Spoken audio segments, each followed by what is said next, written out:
Banyumas terutama ya, itu banyak loh Mbak Widya yang nggak kenal siapa itu Kamandaka.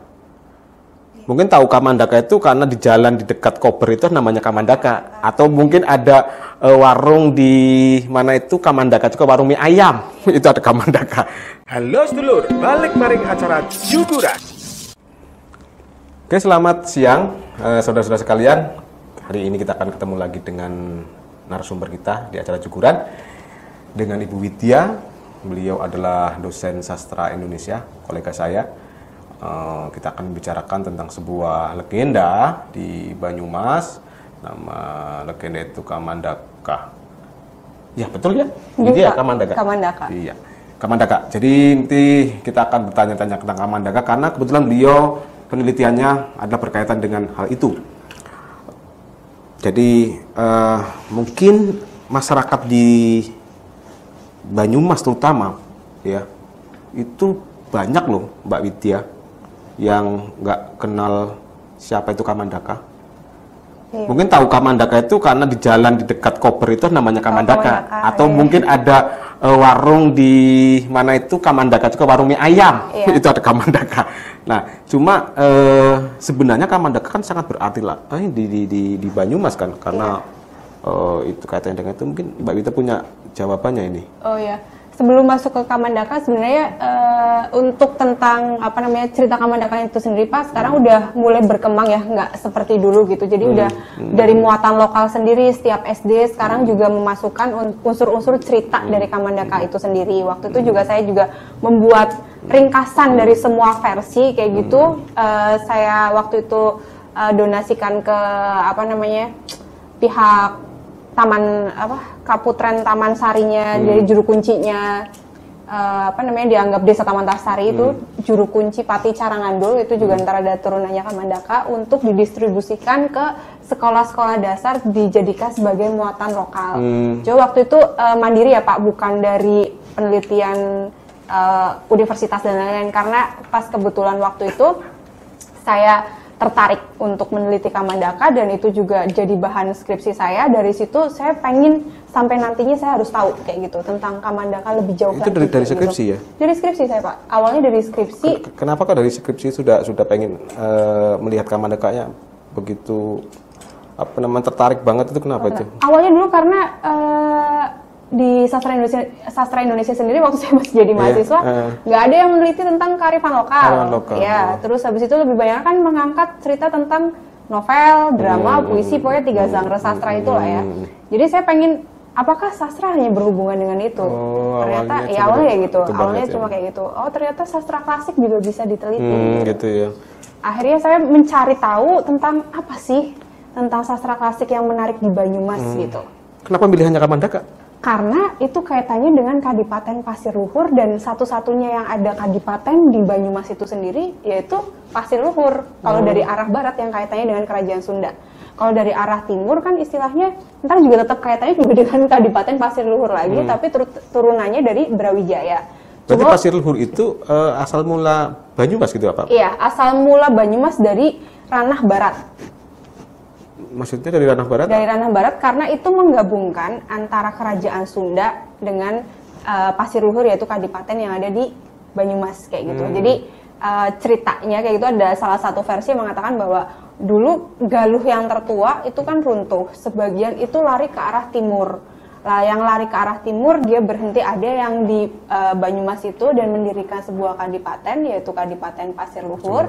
Tapi sebagian lagi sampai ke arah timur lagi itu sampai ke Majapahit. Sampai ke Majapahit akhirnya, walaupun banyak versi ya Pak, dalam artian untuk pendirian kerajaan Majapahit juga bukan dari orang-orang yang cuma berpindah dari yang kerajaan runtuhnya Kerajaan Galuh kayak gitu. Walaupun itu juga nanti juga kalau kita ngomongin ke sampai Majapahit kan ada hubungannya dengan Keraton Sumenep dan Singosari, kita nggak akan membahas sampai sana kan.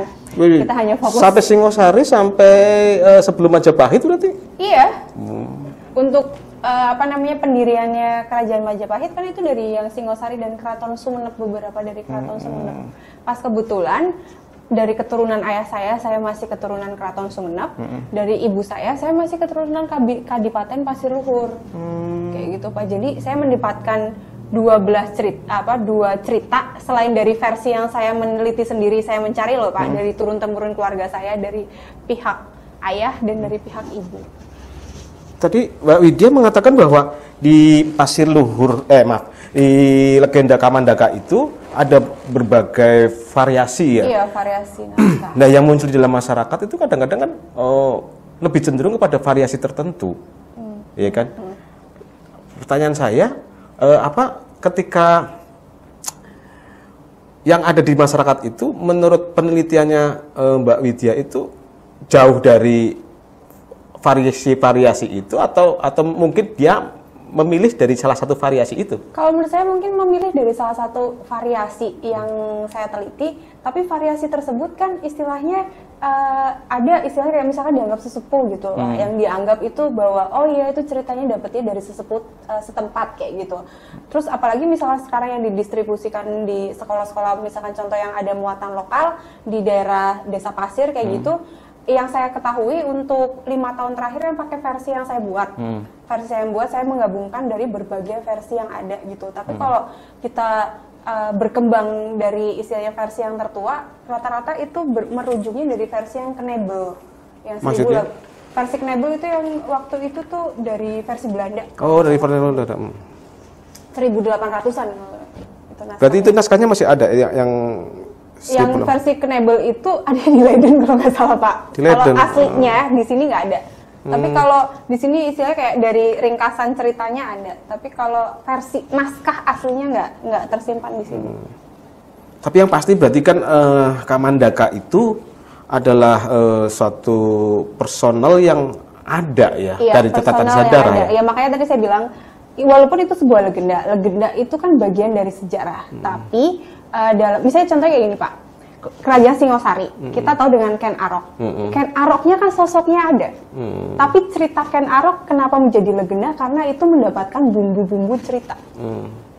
Seperti itu. Sama aja Kamandaka, kalau menurut sejarah memang itu ada. Istilahnya yang dari hasil penelitian saya Pak, istilahnya dari beberapa turunan apa segala macam, Kadipaten Pasir Luhurnya kan ada. Kadipaten Pasir Luhurnya kan ada, dan sosok Kamandakanya mungkin itu ada. Saya juga nggak bisa memastikan itu ada apa enggak. Cuma proses penceritaannya itu yang menjadi legenda karena nggak tahu keabsahannya itu benar atau enggak kayak gitu. Berarti bahwa cerita Kamandaka itu kan menjadi suatu yang populer ya. Iya, yang populer. Dibandingkan mungkin saya kira di Banyumas juga adalah tokoh-tokoh lain selain Kamandaka itu ya. Ada mungkin ya Joko Kaiman juga itu populer juga Pak. Oke. Tapi kenapa kemudian seakan-akan Kamandaka itu menjadi sebuah cerita yang begitu harus diketahui oleh masyarakat Banyumas? Menurut Mbak Widya kenapa itu? Ya karena salah satunya itu ya karena cikal bakal Banyumas juga kita nggak bisa terlepas dari cerita legenda Kamandaka itu tersebut. Terus habis itu kalau misalkan Joko Kaiman juga ceritanya juga kita juga nggak bisa terlepas itu Pak, yang tadi saya bilang, karena dari arah timur ada ceritanya sendiri, dari arah barat ada ceritanya sendiri. Apalagi kita hidup di wilayah saya Purwokerto yang dekat dengan Desa Pasir. Dan lebih-lebih sekarang kan lagi mengangkat untuk kearifan lokal diunggulkan. Bahkan istilahnya kalau menurut saya kan dari cerita legenda Kamandaka tersebut juga ada beberapa tempat yang akhirnya ada petilasan dan akhirnya itu merekrut kayak dari sektor wisata gitu, mungkin menarik wisatawan. Oh ini ada ceritanya, oh ini ternyata dulu tuh tempat pertapaannya Kamandaka, dan itu juga diajang untuk istilahnya wisata ziarah Pak. Jadi kayak untuk dijadikan ritual kayak gitu apa segala macam kayak gitu, terus dianggapnya ini petilasan, ini Kamandaka, dan itu juga dijual kayak gitu. Jadi ya menurut saya juga dari legenda tersebut menguntungkan untuk sektor pariwisata, karena biasanya orang-orang tertentu ya yang minat dengan wisata-wisata ziarah kayak gitu, kalau tahu di situ tuh istilahnya ada peninggalan apa segala macam, terus ada ceritanya apa segala macam, tertarik. Jadi saudara-saudara, mungkin jadi tahu kan apa yang tadi disampaikan oleh Mbak Widya, kenapa Kamandaka menjadi sangat penting ini bagi Banyumas, karena dia menjadi sejarah munculnya Banyumas. Apalagi dikaitkan dengan pengembangan sekarang pendidikan yang sebisanya bermuatan lokal dan menggali tentang tradisi di wilayah masing-masing itu menjadi penting. Tapi ngomong-ngomong, kalau misalnya begitu, apakah Banyumas sendiri dari cerita Kamandaka salah satu variasinya itu? Kalau misalkan kita kalau kata Banyumas sendiri kan udah jauh ya Pak, udah jauh dari yang Kamandaka. Cuma Kamandaka itu kayak misalkan dari ceritanya Kamandaka sampai akhirnya nanti ada keturunan dari pasir luhur itu sendiri, terus habis itu sampai ke nanti ke Joko Kaiman kayak gitu Pak. Jadi sebenarnya jauh gitu Pak, jauh maksudnya sampai akhirnya jadi nama Banyumas itu sendiri. Walaupun nanti pusatnya tetap Kadipatennya ya tetap udah cerita dari Banyumas itu sendiri yang berlatar belakang dari cerita yang Joko Kaiman dari Kerajaan Pajang. Jadi Kerajaan Pajang sempat memotong wilayah kayak gitu, terus dikasihkan ke Joko Kaiman juga sebagian, terus Joko Kaiman membagi wilayahnya menjadi 4, makanya yang terkenal dengan Adipati Merapat. Adipati Merapat itu ya. Berarti kan Joko Kaiman itu masih tetap ada kaitan dengan turunan pasir luhur ya, yang kaitan dengan Kamandaka itu. Baik. Dan inilah yang mungkin bisa dipetik oleh saudara-saudara bahwa kenapa kita mencoba untuk menggali tentang Kamandaka. Tapi tadi saya tertarik dengan variasi yang disebutkan oleh Mbak Widya. Dalam variasi-variasi itu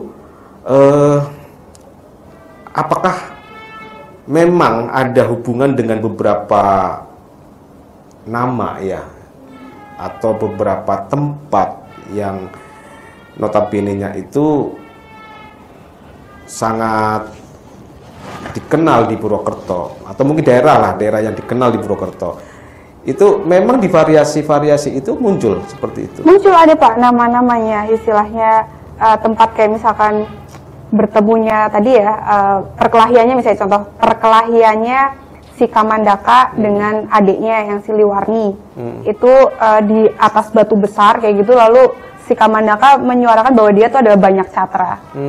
Banyak Catra, oh ternyata itu adalah kakak kandungnya si Siliwarni, karena si Kamandaka juga waktu itu tidak mengetahui bahwa Siliwarni itu adalah Banyak Ngampar. Banyak Ngampar itu kan adiknya, karena disuruh bapaknya dari kerajaan Sunda itu untuk ke Jawa mencari kakaknya karena nggak pulang-pulang, udah lama kan nggak pulang-pulang, akhirnya dia sampai di Kadipaten Pasir Luhur merubah nama masuk ke Kadipaten, terus dia jadi prajurit, diangkat sama anak patih Pasir Luhur kayak gitu. Terus waktu itu kan si Kamandaka lagi sedang dikejar-kejar oleh punggawanya Pasir Luhur, karena kan waktu itu Kamandaka istilahnya hanya orang biasa, tidak mengaku bahwa dia adalah putra mahkota kerajaan Sunda. Akhirnya dia dikejar-kejar, dianggapnya berani-beraninya kamu mendekati Putri Ciptarasa kayak gitu. Akhirnya dari Kandadaha itu mengutus orang untuk membunuh Kamandaka kayak gitu, tapi berhasil lepas terus sampai datangnya Siliwarni mengejar Kamandaka, terjadi pertempuran di sebuah batu besar, terus batu besar tersebut dinamakan Watu Sinom. Sebenarnya kan ada sesuatu yang memang bisa dijual ya dari sejarah-sejarah itu ya. Ada, itu tempat lokasi Pak. Lokasi ya, dengan berbagai narasinya ya. Iya. Kan tadi dikatakan ada banyak versi ya. Kemudian ketika mau mengadakan satu program untuk misalnya taruhlah pariwisata, melakukan touring perjalanan Kamandaka, dia kan harus memilih nih versi yang mana gitu kan. Nah, ketika kemudian pemerintah menjalankan suatu versi, apakah itu bisa dilakukan? Karena seversi itu kan berarti nggak jelas nih mana yang mendekati kebenaran, atau mungkin dari penelitian Mbak Widya ada yang mendekati kalau misalkan masalah versi itu sebenarnya kan nggak beda jauh ya Pak, paling hanya beberapa nama tokoh yang dihilangkan. Ada yang misalnya di sini tokohnya ada, di sini nggak ada. Jadi kalau untuk masalah tempat itu nggak ada pengaruh kayak gitu. Jadi hampir sama. Jadi masalah tempat yang istilahnya udah pernah dilalui dan di situ tuh yang jadi penting ya tadi saya bilang kayak peristiwa penting bertemunya Siliwangi dengan banyak sastra, semuanya kan ada di semua karena semua versi ada karena itu kan sebagai kayak cerita pentingnya loh Pak.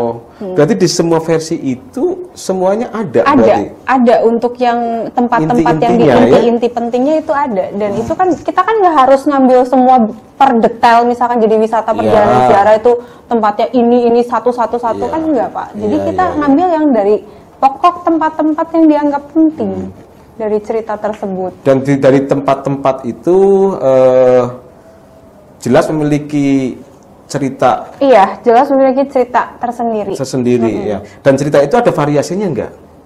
Enggak ada Pak. Kalau kita ngambil dari Kamandaka, misalnya kita ngambil dari, saya kan nggak meneliti dari misalkan di situ ternyata tuh ceritanya dari mana gitu kan nggak, tapi kalau saya berdasarkan dari kisahnya Kamandaka, ya versinya itu sama aja seperti itu ya. Tapi saya nggak tahu kalau misalkan di lokasi tersebut ternyata itu ada cerita lain selain bukan dari tempatnya si Kamandaka, itu saya nggak tahu. Ya barangkali misalnya di suatu desa itu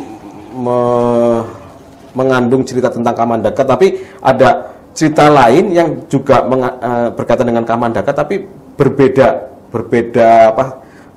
ceritanya, tapi sama. Kalau itu enggak, enggak ada. Semuanya kalau yang versi Kamandaka ya yang tadi saya ceritakan. Tapi kalau misalkan tempat tersebut misalkan Batur Agung, ternyata Batur Agung itu ada versi lain, itu bukan tempat pertapaannya Kamandaka. Lah itu yang saya kurang paham karena kan saya nggak meneliti satu tempat ya Pak. Jadi saya meneliti dari variasi naskahnya cerita Kamandaka. Baik, saudara-saudara, tadi kita sudah banyak sekali berbicara tentang Kamandaka, dan saya kira sebagai semacam closing statement ya dari Bu Widya, ini mungkin ini fungsinya bagi teman-teman nih Mbak, sedulur-sedulur di Banyumas, terutama yang lain, Mbak Widya bisa menjelaskan ini apa manfaat yang bisa diberikan dari penelitian Mbak Widya bagi generasi muda ya, kemudian bagi teman-teman yang ya sekarang dalam tanda petik masih berusaha dan adanya COVID seperti ini ya, banyak hal yang mungkin bisa dilakukan untuk mendapatkan sesuatu ya dari cerita-cerita Kamandaka itu. Artinya ini ada peluang bisnis atau bagaimana untuk bisa dibuat seperti apa, itu ya monggo lah, ada sesuatu yang ingin disampaikan Mbak Widya. Sebenarnya kalau menurut saya mau itu Kamandaka ataupun legenda cerita dimanapun atau sejarah dimanapun, sejarah itu penting Pak buat istilahnya masyarakat dimanapun. Tanpa sejarah ya kita juga nggak tahu kan asal usul kita itu bagaimana, terus habis itu adanya kita itu bagaimana, dan dari sejarah itu pun kita bisa menjadikan sebuah lahan yang tadi bilang istilahnya untuk, kalau kayak dari cerita legenda Kamandaka itu sendiri kita bisa memanfaatkan dari sektor pariwisata. Apalagi orang-orang apalagi yang berkutat di dunia sejarah kayak gitu ya Pak, apalagi dari luar kayak gitu.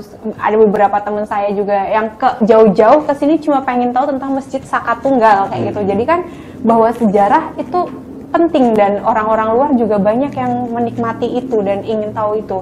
Nah, kalau misalkan sebuah tempat istilahnya kita mengangkat dari sebuah ceritanya yang istilahnya apalagi itu legenda dan dianggapnya sebagian itu mengambil dari sejarah kayak itu, ada artefaknya, ada bekas istilahnya kayak tempatnya kayak gitu, itu akan menjadi menarik kayak gitu, menarik untuk daya tarik wisatawan, apalagi wisatawan asing kayak gitu ya Pak. Itu istilahnya kayak tahu misalnya dari Vietnam gitu. Vietnam dengan berbagai istilahnya artefak peninggalan-peninggalan wisata sejarahnya kayak gitu, dan buktinya banyak menarik wisatawan asing. Dan bagaimana kita mengangkat Banyumas yang dianggapnya sebagai istilah wilayah pesisir ya, bukan kayak Jogja yang istilahnya mungkin dengan bahasa ngapaknya yang dianggap ada beberapa yang menganggapnya itu justru itu terbelakang dan lain-lain ya gitu, kita bisa menjadikan icon-icon itu sebagai justru yang dianggapnya sebagai minoritas itu nantinya untuk menjadi unggulan Bisa kita lebih gitu loh, bisa dikenal lebih ya. dikenal kayak gitu, bahwa jadi tertarik dengan meneliti Banyumas, tentang Banyumas itu apa, dengan berbagai aspek, mungkin dari aspek bahasa, dari aspek cerita atau sejarah legenda kayak gitu Pak, paling gitu ya dari saya. Tadi apa yang disampaikan Bu Widya, ada yang menarik bahwa dari cerita itu mungkin banyak teman-teman yang suka dengan menampilkan itu dalam bentuk visual, karena banyak sekali sekarang konten-konten kreator ya yang bermunculan. Banyumas ternyata tadi disampaikan oleh Bu Widya, dari ada Kamandaka itu ada beberapa variasi, dari setiap variasi itu ada tempat yang memiliki cerita, itu bisa dibuat sebuah konten menarik yang menjadi seri. Dan jika garapan Anda cukup bagus, saya kira itu menjadi bagian yang bisa salah satunya untuk ya tadi saya katakan peluang di zaman seperti sekarang. Ada satu hal lagi Pak, misalkan pun dengan anak-anak muda tidak menyukai dengan cerita sejarah, kita bisa mengangkatnya dalam bentuk visual seperti yang tadi saya bilang sendera tari kayak gitu. Dan dengan sendera tari istilahnya kita menambah untuk istilahnya seni tari Banyumas itu sendiri, jadi ikonnya sendera tari Kamandaka ya berarti Banyumas gitu. Kalau kayak sendera tari Ramayana ya berarti Jogja kayak gitu ya. Kita bisa membuat ikon, oh ya sendera tari Kamandaka, oh ya itu Banyumas kayak itu. Kita bisa mengangkat dari itu, dan otomatis untuk satu pemasukan daerah juga. Kalau misalkan itu kerjasama dengan Dinpora Banyumas ya Pak. Terus yang kedua juga untuk pendapatan istilahnya pelaku-pelaku seni yang ada di Banyumas itu sendiri.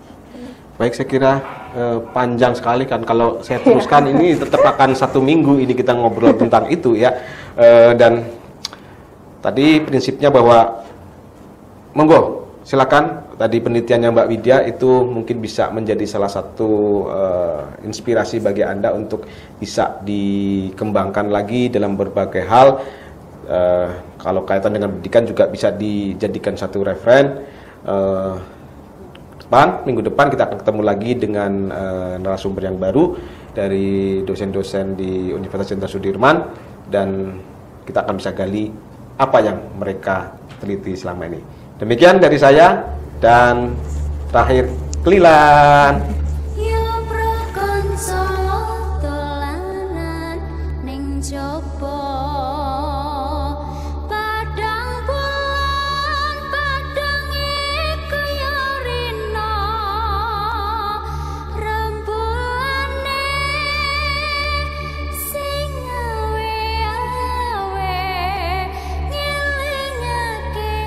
Aja padha turu sore.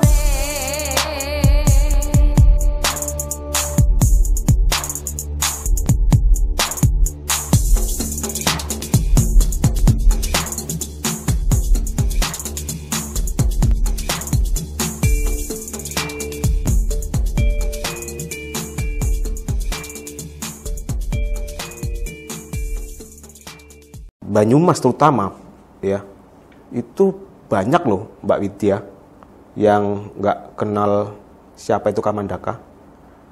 Mungkin tahu Kamandaka itu karena di jalan di dekat Kober itu namanya Kamandaka, atau mungkin ada warung di mana itu Kamandaka juga, warung mie ayam itu ada Kamandaka.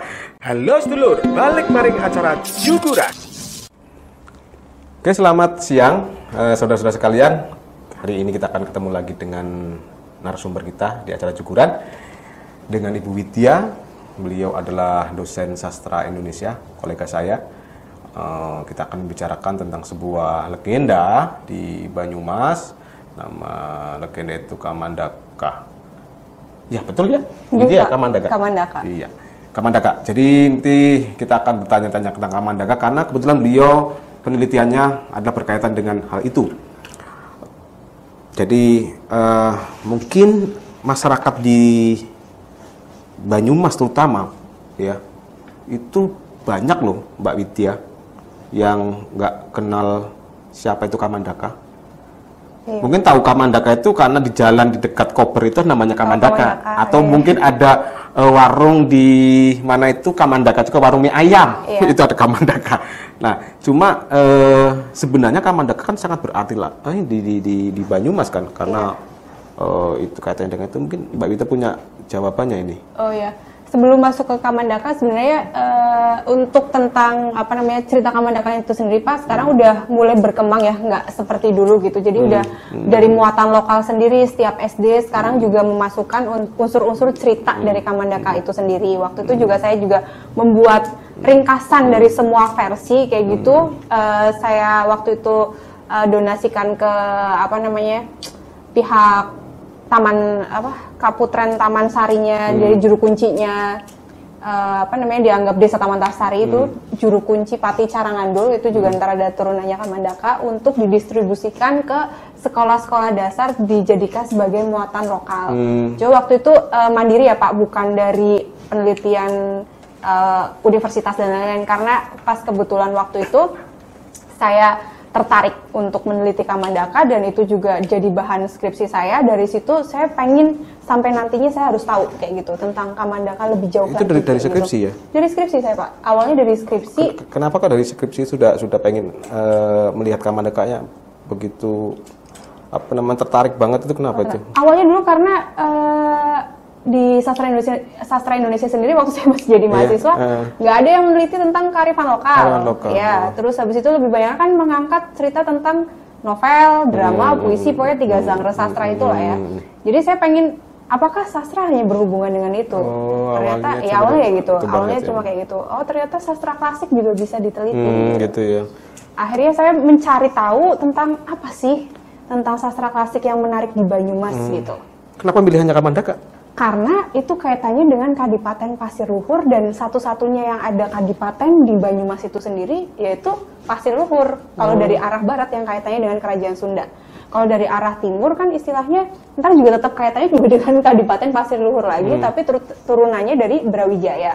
Berarti Pasir Luhur itu asal mula Banyumas gitu apa? Iya, asal mula Banyumas dari ranah barat. Maksudnya dari ranah barat? Dari ranah barat karena itu menggabungkan antara Kerajaan Sunda dengan Pasir Luhur yaitu kadipaten yang ada di Banyumas kayak gitu. Jadi ceritanya kayak gitu ada salah satu versi yang mengatakan bahwa dulu Galuh yang tertua itu kan runtuh, sebagian itu lari ke arah timur. Lah yang lari ke arah timur dia berhenti ada yang di Banyumas itu dan mendirikan sebuah kadipaten yaitu Kadipaten Pasir Luhur. Tapi sebagian lagi sampai ke arah timur lagi itu sampai ke Majapahit. Sampai ke Majapahit akhirnya walaupun banyak versi ya Pak, dalam artian untuk pendirian kerajaan Majapahit juga bukan dari orang-orang yang cuma berpindah dari yang kerajaan runtuhnya kerajaan Galuh kayak gitu. Walaupun itu juga nanti juga kalau kita ngomongin ke sampai Majapahit kan ada hubungannya dengan Keraton Sumenep dan Singosari, kita nggak akan membahas sampai sana kan. Kita hanya fokus sampai Singosari sampai sebelum Majapahit berarti? Iya. Untuk pendiriannya kerajaan Majapahit kan itu dari yang Singosari dan Keraton Sumenep, beberapa dari Keraton Sumenep. Pas kebetulan dari keturunan ayah saya masih keturunan Keraton Sumenep. Dari ibu saya masih keturunan Kadipaten Pasir Luhur. Kayak gitu Pak. Jadi saya mendapatkan dua cerita selain dari versi yang saya meneliti sendiri, saya mencari loh Pak, dari turun-temurun keluarga saya, dari pihak ayah dan dari pihak ibu. Tadi Mbak Widya mengatakan bahwa di Pasir Luhur, di legenda Kamandaka itu ada berbagai variasi ya. Iya, variasi naskah. Nah, yang muncul di dalam masyarakat itu kadang-kadang kan lebih cenderung kepada variasi tertentu, ya kan? Pertanyaan saya, ketika yang ada di masyarakat itu, menurut penelitiannya Mbak Widya itu jauh dari variasi-variasi itu, atau mungkin dia memilih dari salah satu variasi itu? Kalau menurut saya mungkin memilih dari salah satu variasi yang saya teliti, tapi variasi tersebut kan istilahnya ada istilahnya kayak misalkan dianggap sesepuh gitu lah, yang dianggap itu bahwa oh iya itu ceritanya dapetnya dari sesepuh setempat kayak gitu. Terus apalagi misalnya sekarang yang didistribusikan di sekolah-sekolah, misalkan contoh yang ada muatan lokal di daerah Desa Pasir kayak gitu, yang saya ketahui untuk 5 tahun terakhir yang pakai versi yang saya buat. Versi yang buat saya menggabungkan dari berbagai versi yang ada gitu. Tapi kalau kita berkembang dari istilahnya versi yang tertua, rata-rata itu merujuknya dari versi yang knebel. Yang Maksudnya? Versi knebel itu yang waktu itu tuh dari versi Belanda. Oh, dari versi Belanda. 1800-an. Itu Berarti itu naskahnya masih ada yang versi knebel itu ada di Leiden kalau nggak salah Pak. Di Leiden. Kalau aslinya di sini nggak ada. Tapi kalau di sini istilahnya kayak dari ringkasan ceritanya ada. Tapi kalau versi naskah aslinya nggak tersimpan di sini. Tapi yang pasti berarti kan Kamandaka itu adalah suatu personel yang ada ya, Iya, dari catatan personal yang sejarah ada. ya. Ya makanya tadi saya bilang walaupun itu sebuah legenda itu kan bagian dari sejarah. Tapi misalnya contohnya kayak gini Pak, Kerajaan Singosari, kita tahu dengan Ken Arok. Ken Aroknya kan sosoknya ada. Tapi cerita Ken Arok kenapa menjadi legenda? Karena itu mendapatkan bumbu-bumbu cerita. Seperti itu. Sama aja Kamandaka, kalau menurut sejarah memang itu ada. Istilahnya yang dari hasil penelitian saya Pak, hasil penelitian saya istilahnya dari beberapa turunan apa segala macam, Kadipaten Pasir Luhurnya kan ada. Kadipaten Pasir Luhurnya kan ada, dan sosok Kamandakanya mungkin itu ada. Saya juga nggak bisa memastikan itu ada apa enggak. Cuma proses penceritaannya itu yang menjadi legenda karena nggak tahu keabsahannya itu benar atau enggak kayak gitu. Berarti bahwa cerita Kamandaka itu kan menjadi suatu yang populer ya. Iya, yang populer. Dibandingkan mungkin saya kira di Banyumas juga adalah tokoh-tokoh lain selain Kamandaka itu ya. Ada mungkin ya Joko Kaiman juga itu populer juga Pak. Oke. Tapi kenapa kemudian seakan-akan Kamandaka itu menjadi sebuah cerita yang begitu harus diketahui oleh masyarakat Banyumas? Menurut Mbak Widya kenapa itu? Ya karena salah satunya itu ya karena cikal bakal Banyumas juga kita nggak bisa terlepas dari cerita legenda Kamandaka itu tersebut. Terus habis itu kalau misalkan Joko Kaiman juga ceritanya juga kita juga nggak bisa terlepas itu Pak. Yang tadi saya bilang karena dari arah timur ada ceritanya sendiri, dari arah barat ada ceritanya sendiri. Apalagi kita hidup di wilayah istilah Purwokerto yang dekat dengan Desa Pasir. Dan lebih-lebih sekarang kan lagi mengangkat untuk kearifan lokal diunggulkan. Bahkan istilahnya kalau menurut saya kan dari cerita legenda Kamandaka tersebut juga ada beberapa tempat yang akhirnya ada petilasan dan akhirnya itu merekrut kayak dari sektor wisata gitu. Mungkin menarik wisatawan, oh ini ada ceritanya, oh ini ternyata dulu tuh tempat pertapaannya Kamandaka, dan itu juga diajang untuk istilahnya wisata ziarah Pak. Jadi kayak untuk dijadikan ritual kayak gitu apa segala macam kayak gitu, terus dianggapnya ini petilasan, ini Kamandaka, dan itu juga dijual kayak gitu. Jadi ya menurut saya juga dari legenda tersebut menguntungkan untuk sektor pariwisata karena biasanya orang-orang tertentu ya yang minat dengan wisata-wisata ziarah kayak gitu, kalau tahu di situ tuh istilahnya ada peninggalan apa segala macam, terus ada ceritanya apa segala macam, tertarik. Jadi saudara-saudara mungkin jadi tahu kan apa yang tadi disampaikan oleh Mbak Widya, kenapa Kamandaka menjadi sangat penting ini bagi Banyumas, karena dia menjadi sejarah munculnya Banyumas. Apalagi dikaitkan dengan pengembangan sekarang pendidikan yang sebisanya bermuatan lokal dan menggali tentang tradisi di wilayah masing-masing itu menjadi penting. Tapi ngomong-ngomong, kalau misalnya begitu, apakah Banyumas sendiri dari cerita Kamandaka salah satu variasinya itu? Kalau misalkan kita kalau kata Banyumas sendiri kan udah jauh ya Pak, udah jauh dari yang Kamandaka. Cuma Kamandaka itu kayak misalkan dari ceritanya Kamandaka sampai akhirnya nanti ada keturunan dari Pasir Luhur itu sendiri, terus habis itu sampai nanti ke Joko Kaiman kayak gitu Pak. Jadi sebenarnya jauh gitu Pak, jauh maksudnya sampai akhirnya jadi nama Banyumas itu sendiri. Walaupun nanti pusatnya tetap Kadipatennya tetap udah cerita dari Banyumas itu sendiri yang berlatar belakang dari cerita yang Joko Kaiman dari Kerajaan Pajang. Jadi kerajaan Pajang sempat memotong wilayah kan, memotong wilayah kayak gitu, terus dikasihkan ke Joko Kaiman juga sebagian, terus Joko Kaiman membagi wilayahnya menjadi 4, makanya yang terkenal dengan Adipati Merapat. Adipati Merapat itu ya. Berarti kan Joko Kaiman itu masih tetap ada kaitan dengan turunan Pasir Luhur ya, yang kaitan dengan Kamandaka itu. Baik. Dan inilah yang mungkin bisa dipetik oleh saudara-saudara bahwa kenapa kita mencoba untuk menggali tentang Kamandaka. Tapi tadi saya tertarik dengan variasi yang disebutkan oleh Mbak Widya. Dalam variasi-variasi itu apakah memang ada hubungan dengan beberapa nama ya, atau beberapa tempat yang notabene-nya itu sangat dikenal di Purwokerto, atau mungkin daerah yang dikenal di Purwokerto.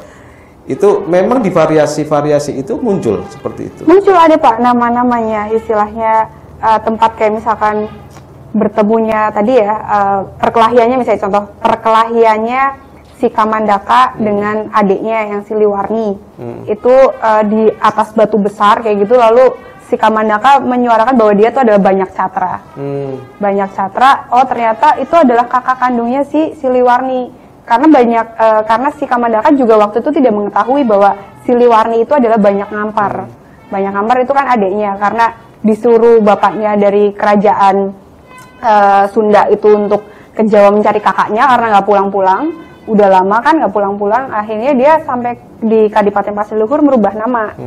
Merubah nama, masuk ke Kadipaten, terus dia jadi prajurit, diangkat sama anak patih Pasir Luhur kayak gitu. Terus waktu itu kan si Kamandaka lagi sedang dikejar-kejar oleh punggawanya Pasir Luhur, karena kan waktu itu Kamandaka istilahnya hanya orang biasa, tidak mengaku bahwa dia adalah putra mahkota kerajaan Sunda. Akhirnya dia dikejar-kejar, dianggapnya berani-beraninya kamu mendekati Putri Ciptarasa kayak gitu. Akhirnya dari Kandadaha itu mengutus orang untuk membunuh Kamandaka kayak gitu, tapi berhasil lepas terus sampai datangnya Siliwarni mengejar Kamandaka, terjadi pertempuran di sebuah batu besar, terus batu besar tersebut dinamakan Watu Sinom.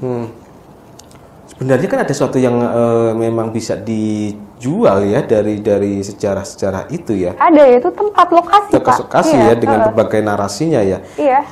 Kan tadi dikatakan ada banyak versi ya. Kemudian ketika mau mengadakan satu program untuk misalnya taruhlah pariwisata melakukan touring perjalanan Kamandaka, dia kan harus memilih nih versi yang mana gitu kan. Nah, ketika kemudian pemerintah menjalankan suatu versi, apakah itu bisa dilakukan? Karena versi itu kan berarti nggak jelas nih mana yang mendekati kebenaran, atau mungkin dari penelitian Mbak Widya ada yang mendekati kalau misalkan masalah versi itu sebenarnya kan nggak beda jauh ya Pak, paling hanya beberapa nama tokoh yang dihilangkan. Ada yang misalnya di sini tokohnya ada, di sini nggak ada. Jadi kalau untuk masalah tempat itu nggak ada pengaruh kayak gitu. Jadi hampir sama. Jadi masalah tempat yang istilahnya udah pernah dilalui dan di situ tuh yang jadi penting ya tadi saya bilang kayak peristiwa-peristiwa penting bertemunya Siliwarni dengan Banyak Catra, semuanya kan ada di semua versi ada. Karena itu kan sebagai kayak cerita pentingnya loh. Berarti di semua versi itu semuanya ada.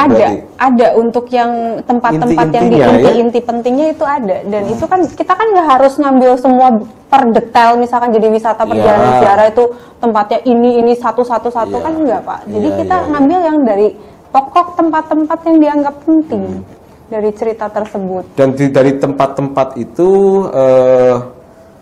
jelas memiliki cerita. Iya, jelas memiliki cerita tersendiri. Ya. Dan cerita itu ada variasinya enggak?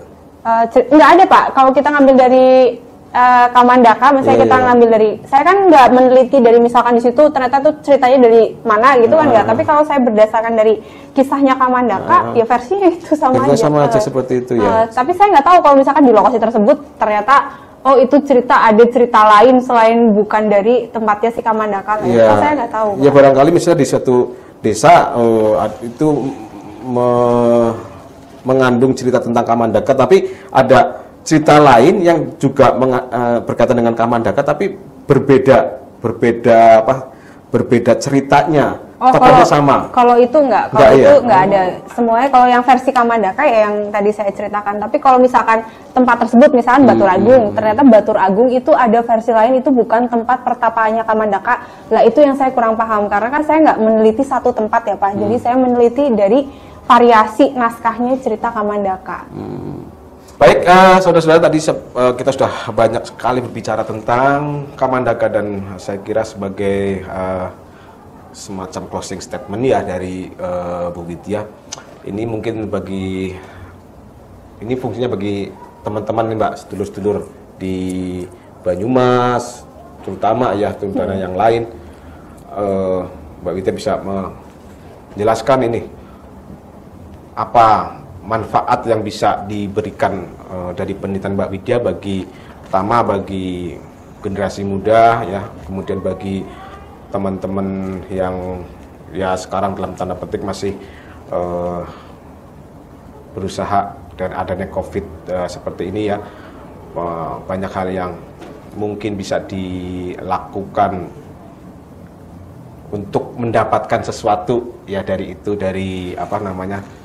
cerita-cerita Kamandaka itu. Artinya ini ada peluang bisnis atau bagaimana untuk bisa dibuat seperti apa itu. Ya, monggo lah ada sesuatu yang ingin disampaikan Mbak Widya.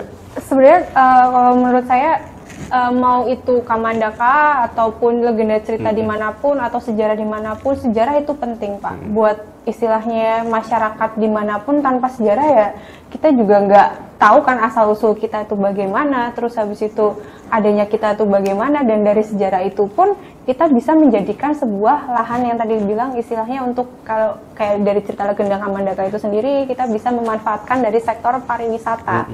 Apalagi orang-orang apalagi yang berkutat di dunia sejarah kayak gitu ya Pak, apalagi dari luar kayak gitu. Ada beberapa teman saya juga yang jauh-jauh ke sini cuma pengen tahu tentang Masjid Saka Tunggal kayak gitu. Jadi kan bahwa sejarah itu penting dan orang-orang luar juga banyak yang menikmati itu dan ingin tahu itu. Nah, kalau misalkan sebuah tempat istilahnya kita mengangkat dari sebuah ceritanya yang istilahnya apalagi itu legenda dan dianggapnya sebagian itu mengambil dari sejarah kayak gitu, ada artefaknya, ada bekas istilahnya kayak tempatnya kayak gitu, itu akan menjadi menarik kayak gitu, menarik untuk daya tarik wisatawan, apalagi wisatawan asing kayak gitu ya Pak. Kita istilahnya kayak tahu misalnya dari Vietnam gitu. Vietnam dengan berbagai istilahnya artefak peninggalan-peninggalan wisata sejarahnya kayak gitu, dan buktinya banyak menarik wisatawan asing. Dan bagaimana kita mengangkat Banyumas yang dianggapnya sebagai istilah wilayah pesisir ya, bukan kayak Jogja yang istilahnya mungkin dengan bahasa ngapaknya yang dianggap, ada beberapa yang menganggapnya itu justru itu terbelakang dan lain-lain ya gitu. Kita bisa menjadikan ikon-ikon itu sebagai justru yang dianggapnya sebagai minoritas itu nantinya untuk menjadi unggulan bisa kita gitu loh, bisa lebih dikenal kayak gitu, bahwa jadi tertarik dengan meneliti Banyumas, tentang Banyumas itu apa, dengan berbagai aspek, mungkin dari aspek bahasa, dari aspek cerita atau sejarah legenda kayak gitu Pak, paling gitu ya dari saya. Tadi apa yang disampaikan Widya, ada yang menarik bahwa dari cerita itu mungkin banyak teman-teman yang suka dengan menampilkan itu dalam bentuk visual, karena banyak sekali sekarang konten-konten kreator ya yang bermunculan. Banyumas ternyata tadi disampaikan lebih Widya, dari ada Kamandaka itu ada beberapa variasi, dari setiap variasi itu ada tempat yang memiliki cerita, itu bisa dibuat sebuah konten menarik yang menjadi seri. Dan jika garapan Anda cukup bagus, saya kira itu menjadi bagian yang bisa salah satunya untuk ya tadi saya katakan peluang di zaman seperti sekarang. Dan satu hal lagi Pak, misalkan pun dengan anak-anak muda tidak menyukai dengan cerita sejarah, kita bisa mengangkatnya dalam bentuk visual seperti yang tadi saya bilang sendera tari kayak gitu. Dan dengan sendera tari istilahnya kita menambah untuk istilahnya seni tari Banyumas itu sendiri. Jadi ikonnya sendera tari Kamandaka ya berarti Banyumas gitu.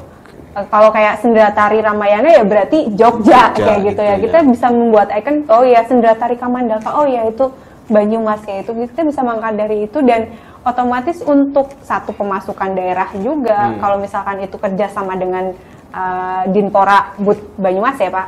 Terus yang kedua juga untuk pendapatan istilahnya pelaku-pelaku seni yang ada di Banyumas itu sendiri. Baik, saya kira panjang sekali kan kalau saya teruskan ini tetap akan 1 minggu ini kita ngobrol tentang itu ya. Dan tadi prinsipnya bahwa monggo silakan, tadi penelitiannya Mbak Widya itu mungkin bisa menjadi salah satu inspirasi bagi Anda untuk bisa dikembangkan lagi dalam berbagai hal. Kalau kaitan dengan pendidikan juga bisa dijadikan satu referen. Minggu depan kita akan ketemu lagi dengan narasumber yang baru dari dosen-dosen di Universitas Jenderal Sudirman, dan kita akan bisa gali apa yang mereka teliti selama ini. Demikian dari saya, dan terakhir Kelilan. Ya prakanca dolanan ning jaba padang bulan padange kaya rina rembulane sing awe-awe ngilingake aja padha turu